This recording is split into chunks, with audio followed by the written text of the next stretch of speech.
ازيكم عاملين ايه؟ يا رب تكونوا بخير. النهارده بقى معاكم فيديو جديد، فيديو مختلف. يعني الفيديو ده ممكن يكون طويل شوية، هو فيديو فضفضة. حبيت ان انا اتكلم معاكم شوية. فروحي كده اعملوا مشروبك الجميل واقعدي بقى كده اشربيه معايا واحنا بنتفرج على الفيديو سوا. وتشاركيني الفيديو، ما تنسوش طبعا اللايك والشير والسبسكرايب، وتسيبولي رأيكم في الكومنتات. اول حاجه هو فيديو فضفضه مش اكتر. حبيت ان انا اتكلم معاكم شويه في الفيديو ده، يعني كاني كده بتكلم مع نفسي، وكمان ان انا حابه اعرف رايكم واشارككم كده تفاصيل. عيد ميلادي قرب السنه دي، والحقيقه انا كنت حابه ان السنه دي يكون عيد ميلادي مختلف، اعمل فيه حاجات مختلفه. مش عايزاه زي كل سنة يمر كده وخلاص. السنة دي حابة ان انا اعمل فيه حاجة، مش عارفة اشمعنى ومش عارفة ليه.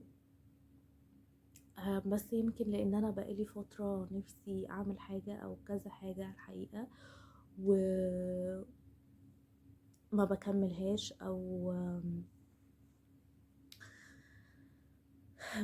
يعني يمكن بفضل حاجات تانية كتير عن نفسي. فحابة ان السنة دي تكون بتاعتي.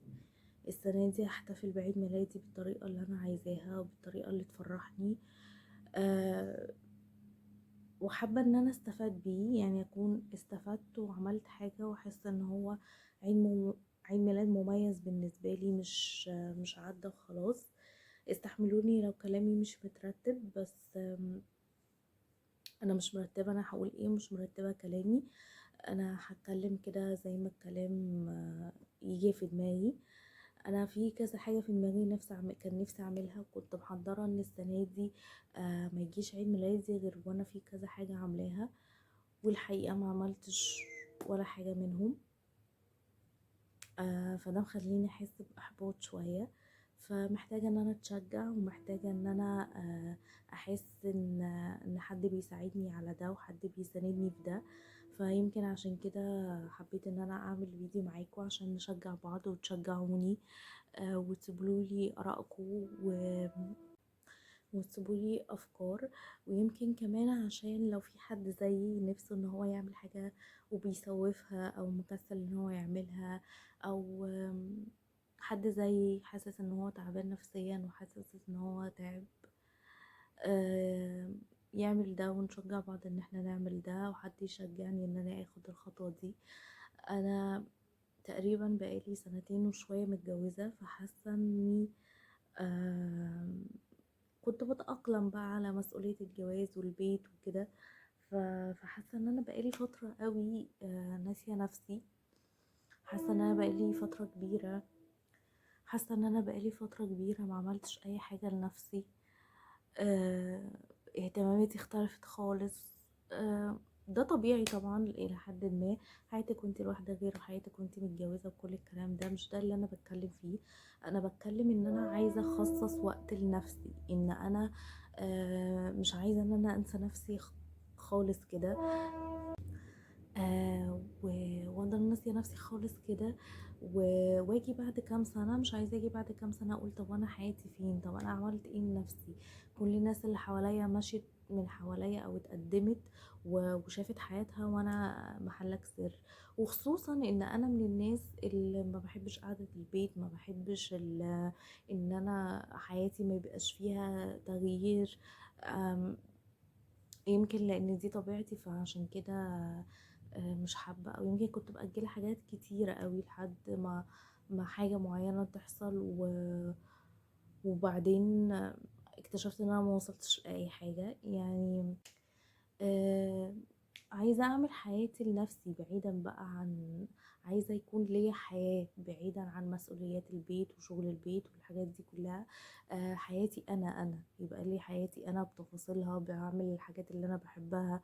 اكتشفت ان نفسي اعمل حاجات كتيرة قوي انا بحبها، ودايما كنت بأجلها لسبب ما. دايما ما كنتش بعملها علشان كنت ببدي حاجة عن حاجة. اللي هو ليه لأ؟ يعني ليه لأ؟ مش في ايدي ان انا انزل اشتغل دلوقتي اي شغلانة، لان انا ان انا ابدا الموضوع من الاول ده هيبقى صعب جدا، زائد ان انا عندي شغلي الخاص، انا البراند بتاعي انا. طب وليه ليه ما عملوش، ليه ما كملش فيه؟ موضوع الشغل ده وكاريري محتاجة ان انا افكر فيه اكتر من كده واهتم فيه اكتر من كده، بيه اكتر من كده، واهتم بنفسي اكتر من كده. يمكن اكتر حاجة تعباني نفسيا الفترة اللي فاتت دي وزني، ان انا زدت بشكل مبالغ فيه بجد، وانا طول حياتي حاطة لنفسي وزن معين، ما بسمحش لنفسي ان انا اتخطاه نهائي. واول ما بتخطاه بنزل جيم، بحاول اخس، بعمل اي حاجة. فانا المرة دي حاسة ان انا مش قادرة اعمل اي حاجة. وحاسة ان سبب زيادة وزني هي قلة الحركة طبعا، لان انا ما بتحركش بشكل كافي. نفسيا، انا كمان سببه صحي، لان انا عندي القولون العصبي وده بيعمل لي انتفاخ، وبحس طبعا كل الناس اللي عندها قولون عصبي عارفة اعراضه، عارفة هو بيعمل ايه. ف... فحاسة ان ده اكتر حاجة تعباني. شكلي في اللبس مش زي ما انا متعودة، مش عارفة البس براحتي، مش عارفة. انا من الناس اللي محبش كده، انا من الناس اللي بحب اللبس جدا، وبحب استايل براحتي، وان انا بقى لا، ما البس ده عشان مبين دفوهاتي، ولا اصل ده مش عارفة ايه وده ايه. ده عامل لي مش قادرة اتخطاه بصراحة، ومش حابة ان انا اسيب نفسي كده. فقررت ان عيد ميلادي ده او مش هيبقى يوم احتفل بيه، لان كمان سبب اساسي مخليني ان انا عايزه اعمل الخطوه ديت او اعمل الفكره ديت، هي انه عيد ميلادي كل سنه مرتبط بحدث مش لذيذ ابدا. يعني انا ماليش ذكريات في عيد ميلادي حلوه، غير نادرا جدا وتقريبا ما افتكرهاش، من كتر ما انا كان كل عيد ميلاد بيحصل قبليه حدث كبير جدا بيبوظ لي احساسي بعيد ميلادي، آم، او يوم عيد ميلادي، او فالفترة دي بتبقى مش لطيفة بالنسبة لي، او تاريخ عيد ميلادي مش لطيف بالنسبة لي، ومرتبط دايما بذكريات مش احسن حاجة.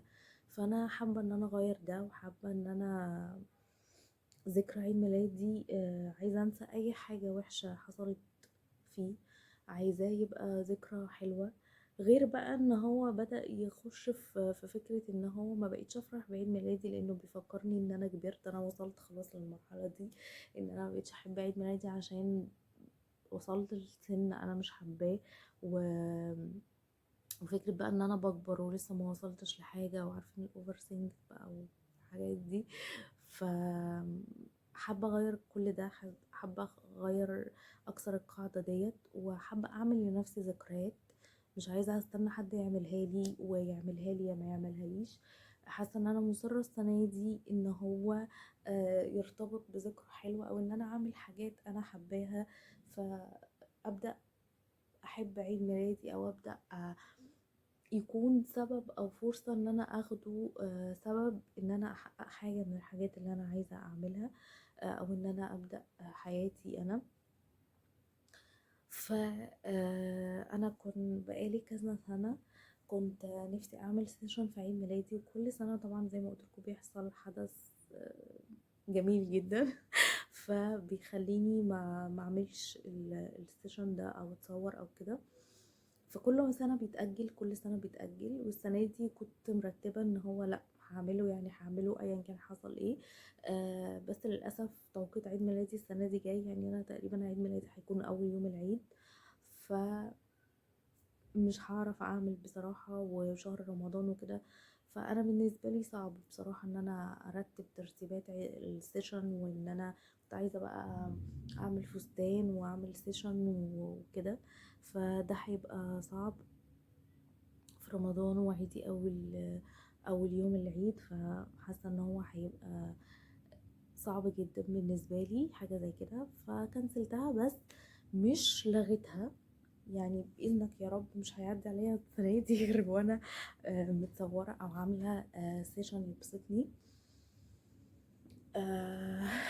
فمش شرط الشهر ده، مش شرط شهر عيد ميلادي، حتى لو عملته بعدين، بس وقت ما ينفع ان انا اعمله هعمله باذن الله. تاني حاجة ان انا كان بقالي يعني عايزة اضيف حاجات جديدة وحاجات كويسة ابدأ بيها السنة.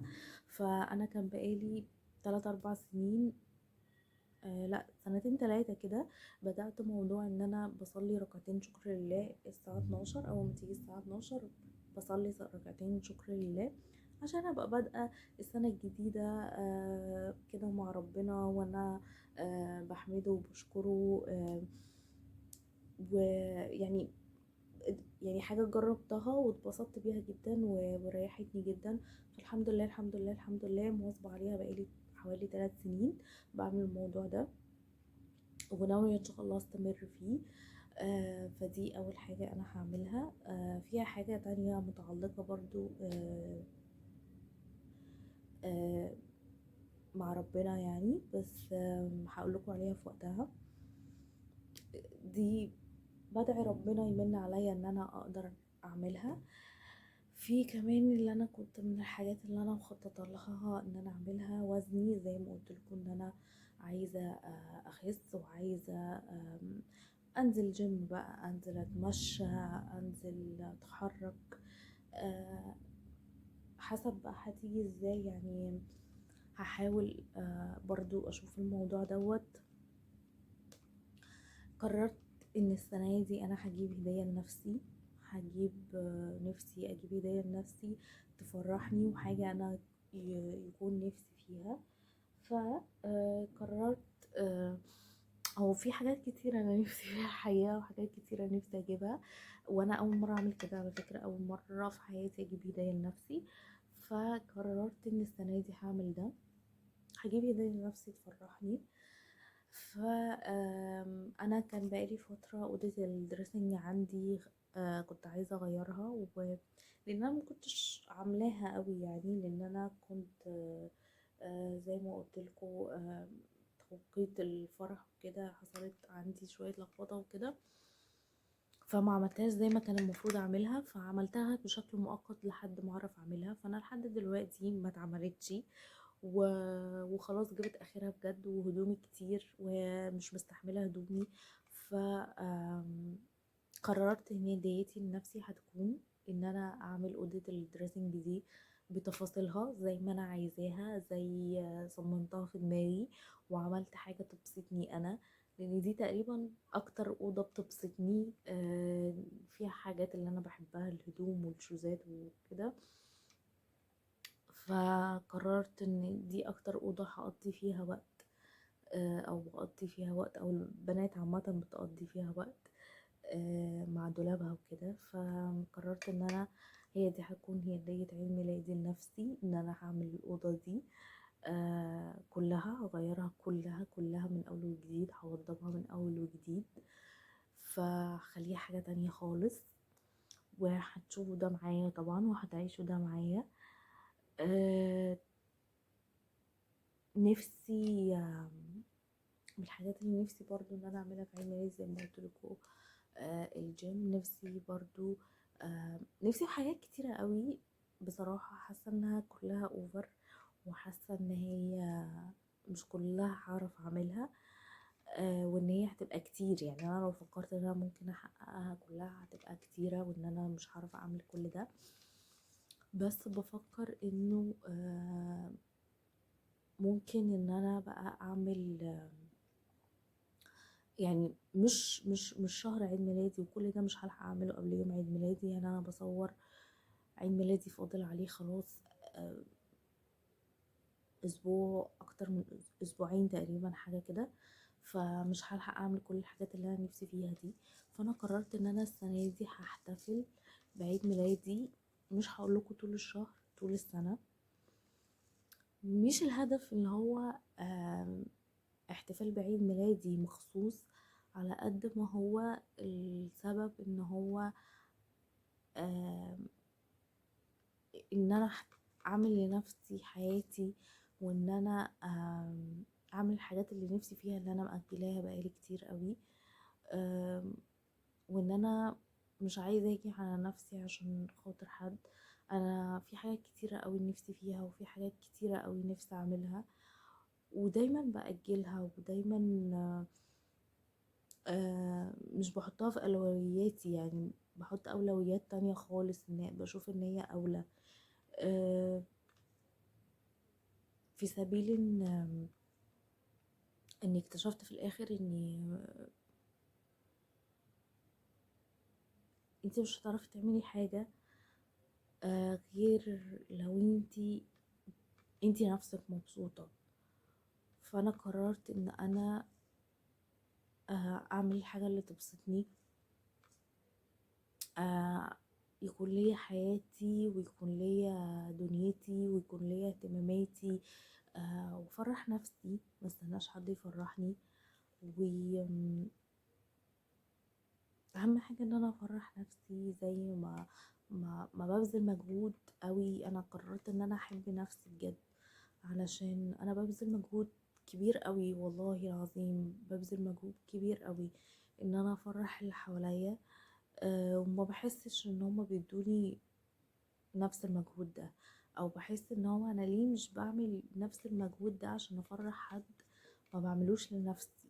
يعني ليه مش مهتمه بنفسي قوي كده، وليه مش بعمل ربع المجهود ده عشان افرح نفسي. واكتشفت في الاخر ان انا مش مبسوطه، ومش مرتاحه، ومش عارفه اتبسط، لانه مش عارفة أحب نفسي، مش عارفة أحب حياتي وشخصيتي. في حاجات كتيرة قوي بحبها، وفي حاجات كتيرة قوي نفسي أعملها وسايباها كلها ومش مهتمية بيها. وأبسط حاجة شغلي أنا مش مهتمية بيه نهائي، مع إن كل اللي بيشوف شغلي بيعجب بيه جدا وبينبهر بيه جدا، وما بيصدقوش هو أنا إزاي مش مهتمية فعلا بالموضوع، ومش مهتمية بشغلي، ومش هتشره حقه. ف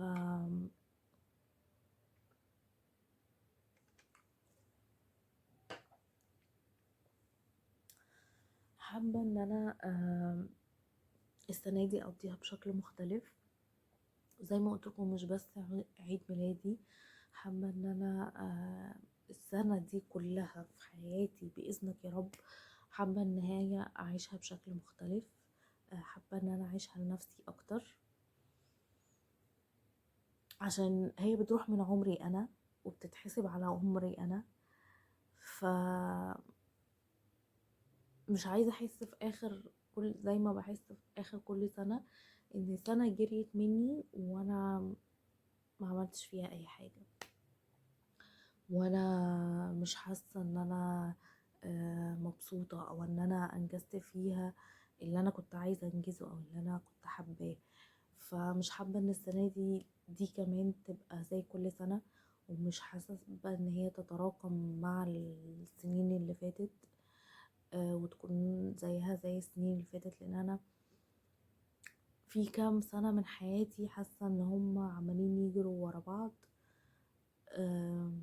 فاضيين، يا فاضيين يا مش فاكرة منهم غير أذى بس. أو حاجات مش اللي هي أفتكرها تفرحني.